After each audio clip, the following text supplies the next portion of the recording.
Jennifer Lyons. I work for Utex Industries in technical sales, and I'm here to talk with Patrick Prosser about thermoplastics. Patrick, do you want to talk a little bit about yourself? I've been with Utex for 13 years now. Started off as a design engineer, working over at corporate, working with both elastomers and plastic compounds, and then I have been with Accuseal division, which is our high performance plastics division of Utex, as their engineering supervisor for 10 years. So we'll focus on what you did at Accuseal and kind of with the thermoplastics. So jumping into it, our main materials are PEEK and PTFE. Can you kind of go into how we produce them and why those are our main materials? Yes. Well, first off, the main reason why people use PEEK and PTFE is for their chemical inertness and their wide range of temperatures in which they stay pretty stable, relatively stable. We always do recommend using elastomers where we can, but there's certain points where elastomers just can't perform the same as these plastics. And then the biggest one we run up against is really low temperature operations. Rubber becomes very stiff, when you get down to -20, -40, and it just can't comply and make a very good seal. So in steps plastics, which is a bit stronger, and the chemical inertness, especially with PTFE, I mean, you can pretty much put it in most things. That being said, there are different design considerations we have to take into account when we do that. Both plastics actually are thermoplastic, and the difference between a thermoplastic and a thermal set is more a polymer that's been cross-linked. A rubber, for instance, is something that's thermal set. You put it into a mold, you bring it up to temperature, and you actually get cross-linking in the chains, and it kind of bonds itself together. The same reason you can't recycle rubber. You can't grind it up, remelt it, because once it cross-links, it's pretty much set. Thermoplastics are plastics that you think about, milk jugs, that sort of thing, that you can be recycled, ground up, and reused over and over. PEEK is probably the best example. What we actually use is virgin resin. We have main suppliers. This resin comes into our shop in small little round pellets. Those pellets are actually melted up at 710 degrees, and then it's injection into a mold, and then that mold's allowed to cool. We do additional processes where we actually heat treat that billet once it comes out of the mold. That's to relieve stress and increase crystallinity in the material. Crystallinity helps the material resist aggressive chemicals, especially H2S. PTFE is kind of an oddball thermoplastic, and I say that always. The one form that we use it in is powder. It's actually poured into a mold, and it's like if you were pouring flour into a bowl, and then we actually compress it. Once you compress it, you can push it out of the mold, and it stays in that shape. I always enjoy going to the facility and actually seeing the mold that we use for that. It's like 3 times the size of the billet we end up getting, because just the pressure that we use in order to make it. It's pretty cool to see. Yeah, the compression ratio is about 4 to 1 on that. The really unique thing about it, though, is you take that powder billet that's been compressed, you stick it into the oven, not in a mold, but just in its free form, and you bring it up to 700 and again about 710 degrees, and it doesn't melt. And then you bring it down in temperature, and it doesn't actually cross-link. You're just basically making all the molecules really center together, and it's a centering process. And once it comes out of the oven, it's done. It's ready to go. It's ready to go to the machine. And then from there, parts, we end up machining them from billets. Having that process actually allows us to not charge our customers for tooling on the plastic side. We have all the standard sizes pretty much. And so if they need a part, we just kind of figure out which size it is, you know, get a billet from that mold and machine it. And that also helps us with our lead time, right? We keep our lead time down. Yes, it does. It molds, so that machining of the mold is down, and then we can just machine the part. Hopefully we have stuff on the shelf. If it's a real, you know, rig down kind of situation, we can just grab a billet and machine it within a couple of days.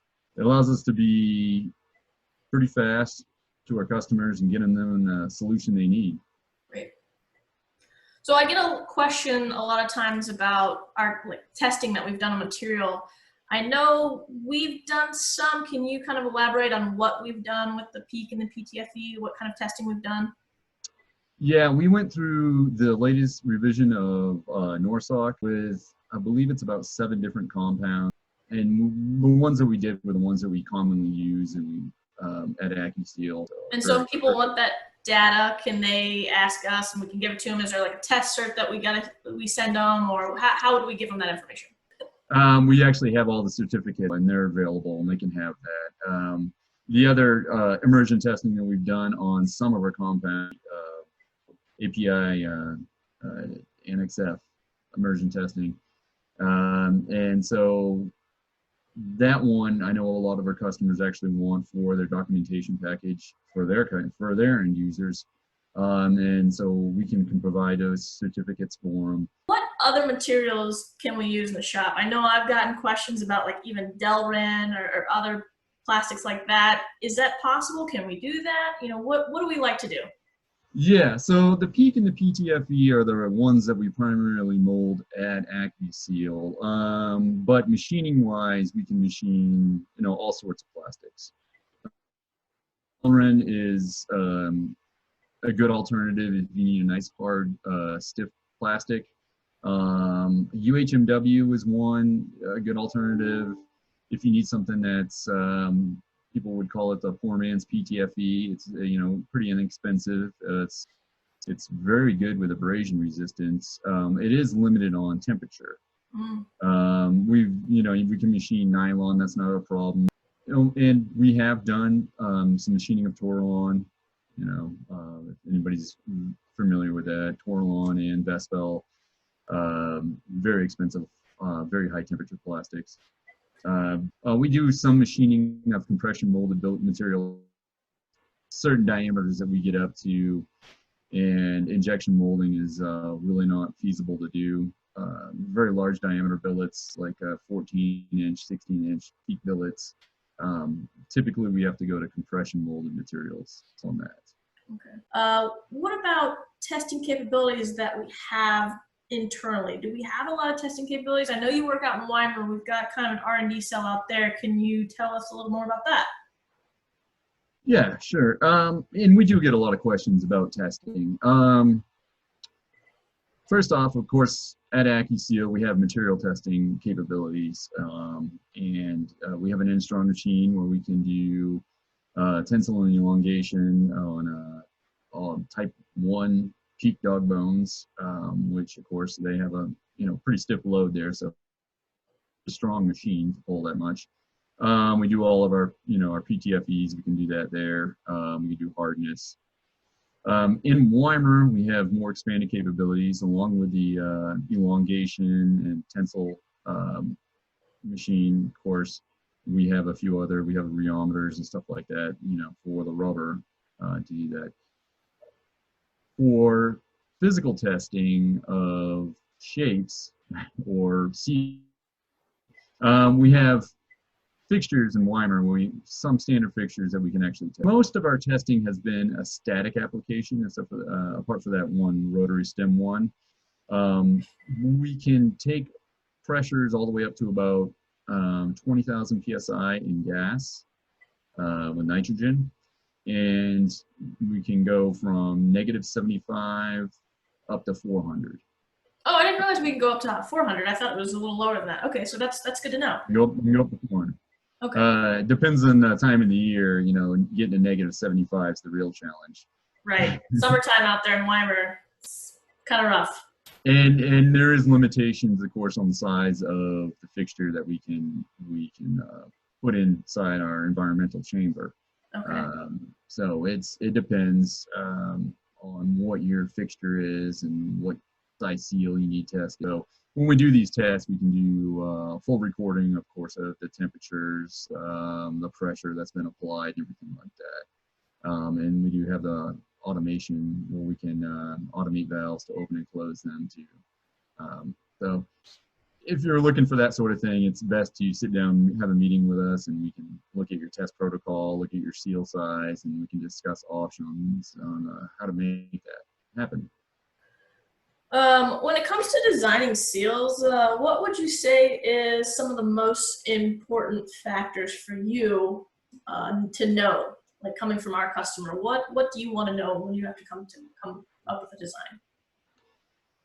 We want to know what the seal's life is going to be like. We want to know how long it's going to hold, what kind of pressure is it going to see. Is it going to see high temp, low temp, combination of that? Is it going just up to high temp and staying there, or is it going to expect it to go to high temp and then down to low temp? What sort of the dynamics is it going to be? Is it going to be just installed once? Is it going to be installed when it's up at 300 degrees into something? Is it going to move back and forth? Is it going to turn? All that information helps out, and it helps us design the seal not only to succeed, but also not overbuild something too. As an engineer might do, they might put everything into it, make it really complicated when it really doesn't need to be. Right. So all that information helps out. I also like to have, the gland, the design of it. And again, how is this thing going to be assembled? Is it going to be assembled on its side? Is it going to be assembled upside down? Or is it which piece goes in which first? Those are all important things because you don't know. Sometimes when you put two pieces together, they don't fit, or the seal gets clipped, it gets damaged. We need to know that sort of thing. So I'd like to basically get all the intentions of what the customer wants and then advise them of what. So when the customer needs the seal, what kind of things do they need to consider, like when designing? I know a lot of times we talk about surface finish, E-gap, and different things like that. What can you explain that a little bit more? Yeah, so it depends on which material you're going with. Of course, elastomers, you want a 63 for elastomers. 63, okay. PTFE and PEEK, we typically want a better finish. I always say a 32 for static, a 16 for dynamic, and depending on your temperature, or if you're going to be really high pressure in dynamic, you want to bring that 16 down to an 8. Sometimes even a 4 for cryogenic applications, which is basically a mirror finish. So that addition, gland geometry, that's one thing that I always, if you have an elastomer, you can probably get into a closed gland. Plastics obviously don't stretch as easy, so we usually want some sort of open gland there. U-cup seals, spring energized seals, they typically don't like to be faced outward and back to back. So if pressure from one side is applied, it could damage the seal on the opposite side. We like to have some sort of separator in between them. I guess you're basically saying when you go bidirectional, you got to be really aware of how you're building your gland for the customer. That's really important. And again, lead-ins, make sure that your seal can actually get into the receptacle that it's being through without getting cut, damaged. It doesn't have to go over threads, that sort of thing. What's the best time to get us involved in the project? What would our customers do? When should they get us involved? The sooner the better. Yeah. as soon as you got an idea for a tool that you're going to go and it's going to need a seal, the sooner the better, because typically people think of the seal towards the end and they're like, well, we're just going to put a rubber seal here or a plastic seal here, and they bring us in, and by that time the tool's already machined and the geometry can't be changed that much, and a few simple fixes would have made it a lot easier on our end, and it's just too late. So the sooner the better, and we can advise those land conditions that we like, surface finish conditions that we need, installation procedures that we want for our seal to give it the best chance that it has to succeed. Awesome. Well, any other advice or comments for a customer that's coming to us for thermoplastic?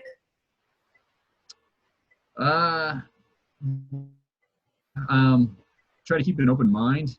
I think every time you get somebody that's hasn't been around it that much, they don't really put a lot of thought into what these plastic and rubber seals actually have to go through and what we have to go through to create them. So it's always fun to get the customers that kind of want to see it and see the process, take them to our shop. We're always have much to show our customers, and it gives them a better idea of the challenges we face and how these simple changes to their gland geometry can take a seal from, you know, not working at all to working on the first pass. So that's something we always like to do, is bring our customers in both facilities, both our rubber facilities and our plastic facility, and educate them. And we love to share knowledge and get involved early on and work with our customers truly as partners. Awesome. Cool. Well, I appreciate you taking the time to do this. Hopefully we'll reach some of our customers and maybe some people that don't even know about us, and they'll learn a little bit, and we'll go from there. Yeah. Thank you. All right. Bye. Bye. Hey, thanks for watching our video on thermoplastics. We hope it helped you gain some insight on Utex Industries. We are working to gather more content like this over the next few weeks so we can help with your designs. Let us know if you've got any questions or topics you would like for us to discuss. Make sure to check us out on LinkedIn or visit us at www.utexind.com. Thanks again, and we'll see you next time.